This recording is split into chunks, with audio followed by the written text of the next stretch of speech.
السلام علیکم ورحمۃ اللہ وبرکاتہ۔ محترمین سامعین کرام، کیسے ہیں جناب؟ آپ دیکھ رہے ہیں میرا یوٹیوب چینل۔ تو آج کی ویڈیو میں ہم جناب بات کریں گے اسموک کے متعلق۔ اس کی وجوہات کیا ہیں، اس کے اسباب کیا ہیں، ان کا تدارک کیسے کرنا چاہیے، ان کے کیا مضر اثرات مرتب ہوتے ہیں انسانوں کے اوپر، جانوروں کے اوپر، پودوں کے اوپر، سبزیوں کے اوپر۔ تو ساری چیزیں انشاءاللہ ڈسکشن کریں گے۔ تو اگر آپ بھائی کے چینل کے اوپر نئے آئے ہیں تو بھائی کے چینل کی طرف خوشبو لگا کے سبسکرائب کر دیں، ویڈیو کو لائک کر دیں اور دوستوں کے ساتھ شیئر بھی کریں اور بیل آئیکن کو ضرور دبائیں۔ تو میرے دوستوں، جیسے کہ آپ دیکھ رہے ہیں کہ اسموک کافی زیادہ ہے ہمارے ادھر ملک میں۔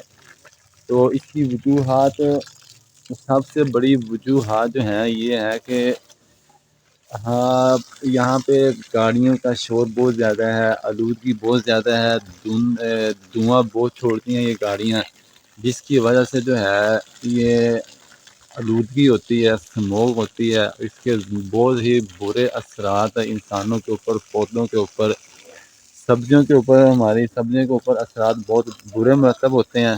تو دوسری وجہ جو ہے وہ یہ ہے کہ ہمارے جو کسان بھائی ہیں یہ فصل کی باقیات جو ہوتی ہیں ان کو جلا دیتے ہیں، ان کو آگ لگا دیتے ہیں، جس کی وجہ سے جو ہے دھواں نکلتا ہے، اور دھواں جو ہے یہ اوپر فضا کے اندر ایک تہ بن جاتی ہے جو سورج کی کرنیں نیچے نہیں آنے دیتی اور یہ اوزون کو متاثر کرتی ہے۔ تو برائے مہربانی یہ فصلوں کی باقیات نہ جلایا کریں، ان کو آگ نہ لگایا کریں۔ اور تیسری وجوہات جو ہوتی ہیں یہ ہم نے جو ہے درخت لگانے چھوڑ دیے ہیں جناب، درختوں کو ہم نے کاٹ دیا ہے۔ ہمارے یہاں پہ کتنے لاہور جو ابھی دنیا کا آلودہ ترین شہر ہے، یہ کبھی باغوں کا شہر ہوا کرتا تھا، ٹھیک ہے؟ تو ہم کہتے ہیں جنہیں لاہور نہیں ویکھیا وہ جمیا ہی نہیں۔ تو ہوں جنہیں لاہوریاں نے وہ بھی آندے نے یار اتنے کی مصیبت پی گئی ہے۔ تو یہ جو درخت لگائیں، اپنے درختوں کو محفوظ رکھیں، اپنی سبزیاں اپنا اگائیں، اپنا کھائیں۔ تو میں ابھی یہ تو ہے اس کی وجوہات، اور ان کا تدارک کیا ہے، ان کا حل کیا ہے؟ میرے دوستو، ان کا حل یہی ہے کہ آپ نے درخت لگانے ہیں جناب، اپنے حصے کے 2-4 درخت لگاتے جائیں۔ وہ شاعر نے کہا تھا نا کہ شکوہ ظلمت شب سے تو کہیں بہتر تھا اپنے حصے کی کوئی شمع جلائے جاتے۔ تو اپنے حصے کا جناب کوئی درخت لگائیں، آپ اپنی آنے والی نسلوں کو جو ہے محفوظ رکھیں۔ اور اس کے جو اثر مرتب ہوتے ہیں درختوں کے اوپر وہ یہ ہے کہ جیسے ہم لگاتے ہیں نا جناب، وہ سولر پلیٹیں لگاتے ہیں، تو سولر پلیٹوں کے اوپر اگر آپ کو پتہ ہے کہ مٹی کی تہ جم جاتی ہے تو اس کی کارکردگی متاثر ہوتی ہے، وہ پورا کام نہیں کرتی پلیٹیں، اور بجلی کا جو نظام ہوتا ہے اس کو یہ متاثر کرتی ہیں، ان کی کارکردگی متاثر ہوتی ہے، ان کی کارکردگی خراب ہوتی ہے، تو ہم پلیٹوں کو دھو دیتے ہیں۔ تو اسی طریقے سے جو ہمارے یہ درخت ہیں ان کے اوپر جناب یہ دیکھ لیں، جیسے آپ یہ ایک گرد کی تہ جم جاتی ہے، ان کے اوپر مٹی جم جاتی ہے، آلودگی جم جاتی ہے، دھواں جم جاتا ہے، جس کی وجہ سے جو ہے ان کی کارکردگی متاثر ہوتی ہے۔ یہ خوراک پوری حاصل نہیں کر سکتے، سورج کی کرنیں ان کے اوپر نہیں پڑتی اچھے طریقے سے، تو ان نہ پھول بنتا ہے نہ پھل بنتا ہے۔ تو اس کا علاج یہی ہے کہ آپ نے جناب ان کو شاورنگ کرنی ہے۔ جیسے میں آپ کو یہ دکھا رہا ہوں، یہ ہمارے پودے ہیں، تو یہ پودے بڑے ہیں، اور ادھر دیکھ رہے ہیں آپ یہ بیل لگی ہوئی ہے انگور کی، تو اس کے اوپر بھی کافی آلودگی ہے۔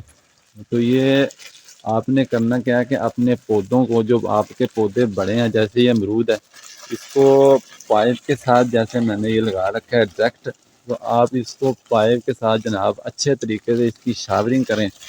جب آپ شاورنگ کریں گے تو یہ جو آلودگی ہے نا ان کے اوپر، یا پھلوں کے اوپر، یا شاخوں کے اوپر، یا یہ جو اس کے پتے ہیں، اس کی ٹہنیاں ہیں جناب، یہ ساری ہو جائیں گی صاف شفاف، اور آپ کے پودے بھی ماشاءاللہ خوشی محسوس کریں گے، آپ کو دعائیں دیں گے، آپ کا دل بھی ان کو دیکھ کر خوش ہوگا جناب، اور ان کی کارکردگی اچھی ہوگی، ان کو پھول اچھے طریقے سے لگیں گے، پھل کی گروتھ اچھی ہوگی، اور پودے کی گروتھ بھی اچھی ہوگی۔ اور ماشاءاللہ آپ دیکھ رہے ہیں، یہ دیکھیں کتنے موٹے موٹے تازے ماشاءاللہ پھل لگ رہے ہیں اس کو۔ تو آپ نے یہی کرنا ہے کہ ان کی کارکردگی کو اگر آپ نے بہتر بنانا ہے پودوں کی سبزیوں کی، تو ان کو حسب ضرورت جو ہے آپ نے ان کو پانی کا خیال رکھنا ہے اور ان کی جناب شاوری کرنی ہے۔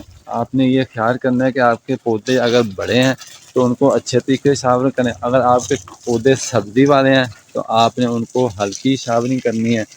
ہلکی کا مطلب ہے کہ یہ نہ ہو کہ آپ کے پودے کی ٹہنیاں ٹوٹ جائیں یا ان کی کارکردگی متاثر ہو، ان کے پھول جھڑ جائیں۔